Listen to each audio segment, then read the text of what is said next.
while it's not to be underestimated, it's outside of the scope of this test. The test is designed to be done at the beginning and the end of most roller derby athletics training programs, or on your own about 3 to 4 times a year. Before we get started, here's a few tips to help you get the most out of the test. Attempt the test on a day when you feel relatively fresh, so not the day after a bout or a really hard training session. Do all of the exercises in order and do the same order each time you do the test so that you can compare apples to apples each time. Use optimal form at all times. Watch the video, check your form in a mirror or ask a friend for help, and make sure you're getting it right. And finally, remember that the only person in this test that you're competing against is yourself. So don't worry about it if your scores aren't where you hope they would be. That's why you're here, to improve. So try your best and just remember, Booty loves you even if you can't do full push-ups. With that, let's get cracking. The cadence push-up test is first. You'll need a metronome or a digital metronome set to 40 beats per minute. You'll do 1 push-up for every 2 beats of the metronome. That's 3 seconds each. It's the top beat that matters. The bottom beat is just a guideline. Keep going for as many reps as you can while keeping in time and maintaining good form. Stop after you miss 3 cadences in a row. Your score should exclude these last 3 reps. Some points about form. In the down position, your elbows should be making about a 45-degree angle with your body. Your wrists should be about shoulder width apart. Bend all the way to 90 degrees at the bottom of the push-up. Get someone to watch and keep you honest. If you can't yet perform full push-ups, no problem. You can test yourself doing knee push-ups like this. The agility test is up next. Here you'll just need to tape out a cross on the floor, about 3 feet by 3 feet, as shown here. You'll also need a stopwatch or a countdown timer. Begin outside the back left corner of the cross.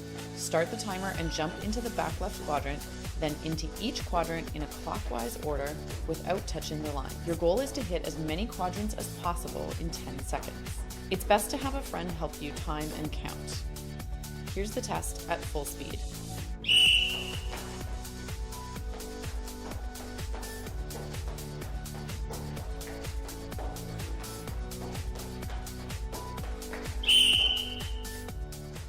So as you can see, my score on that was 31 because I did 7 full tours of 4 plus 3 before the whistle went. Do the test again going counterclockwise. Record your score and average the 2 scores.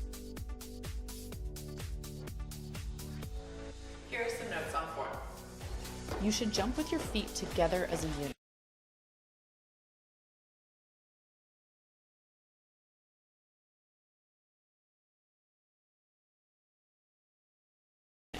Don't let them become disconnected from one another. Subtract half a point from your score each time you touch the lines in your test. If you let your arms flail around like this, it will be more difficult to move quickly around the circuit. Just like on skates, if you keep your arms braced and your core tight instead, it will help you. If it's your first time trying this, feel free to take some practice runs before you start your recorded test.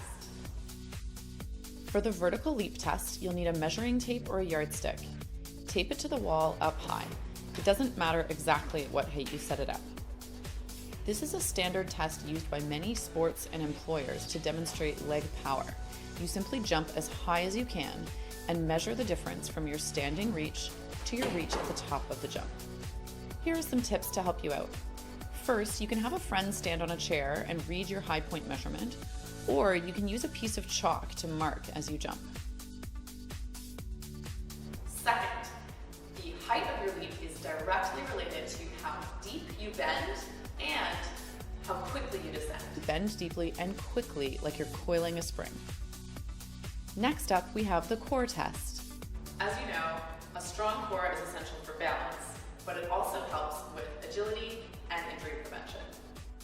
To do this test, get into a plank position and start a timer.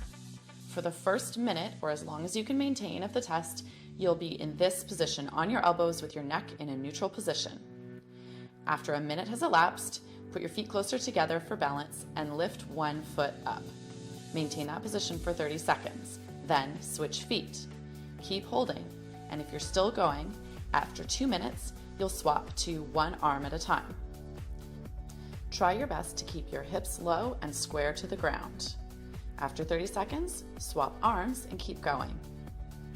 After 3 minutes of sustained planking, you are going to switch to one arm and one leg at a time. Again, trying to keep those hips down and your shoulders and hips square to the ground as best you can.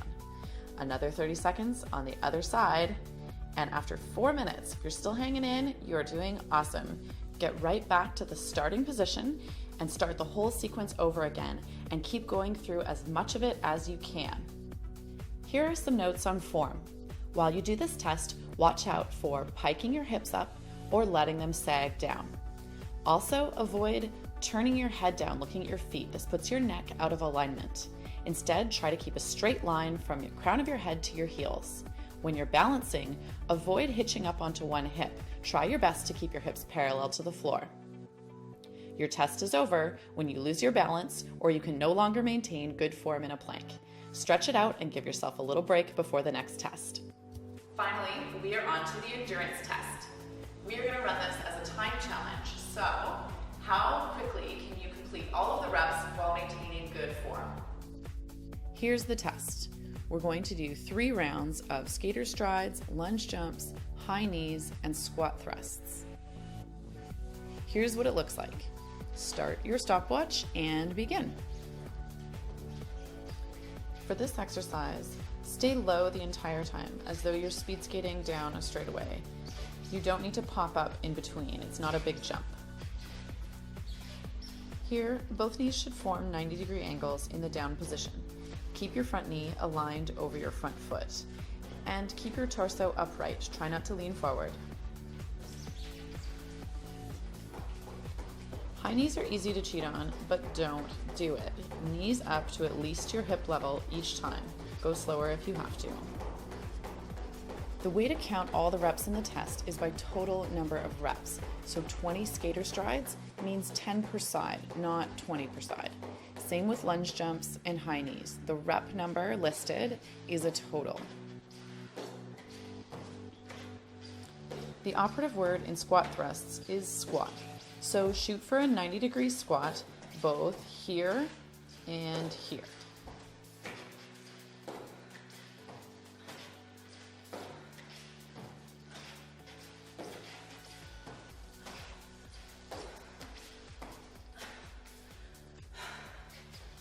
So that's what one round of the exercises looks like. You'll do 2 more rounds in a row without stopping and record your time.